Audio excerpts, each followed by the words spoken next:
final throw of the dice for Maserati's venerable GranCabrio convertible, one intended to sharpen its appeal until its long-awaited replacement finally arrives. Like its Gran Turismo sister, the GranCabrio has been given a very mild redesign plus specification tweaks, including the arrival of a touchscreen infotainment system.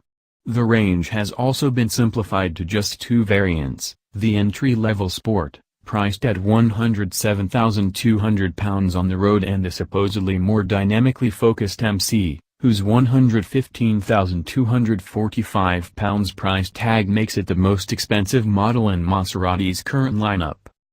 Both now use the same 453 horsepower 4.7-liter version of Maserati's long-serving naturally aspirated V8 and drive their rear wheels through a 6-speed ZF automatic gearbox. Maserati admits that moving to the more advanced 8-speeder was outside the scope of this modest facelift.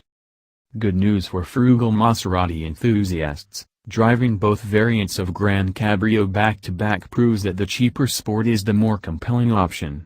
The MC's aggressive suspension, which uses fixed-rate dampers, gives the car a sometimes uncomfortably firm-edged ride and also exposes the open-topped body's lack of torsional rigidity more acutely. The Sport still uses skyhook variable shocks, which stay more pliant even when in their firmer mode. Body flex is still evident over rougher surfaces, but with much less of the wet dog juddering of the MC. Nor do you lose much else by picking the Sport, which doesn't lose any significant equipment over the MC.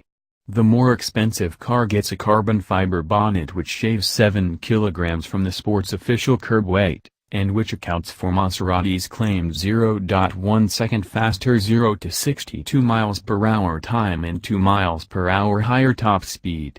I defy anyone to detect the difference in real-world use.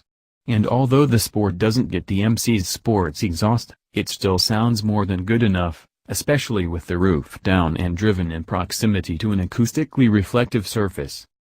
While most of its rivals are either two-seaters or offer no more than purely nominal rear seat space, the GranCabrio is capable of accommodating more than just small children in the back. The upright angle of the rear seat cushion isn't very comfortable, and there's not much ankle room under the front seats, but many adults would be prepared to squeeze themselves there for the novelty of a ride in an open-topped Maser.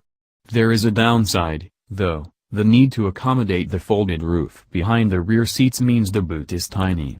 Just 173 liters makes this one of very few cars to make the Jaguar F-Type's luggage accommodation look generous.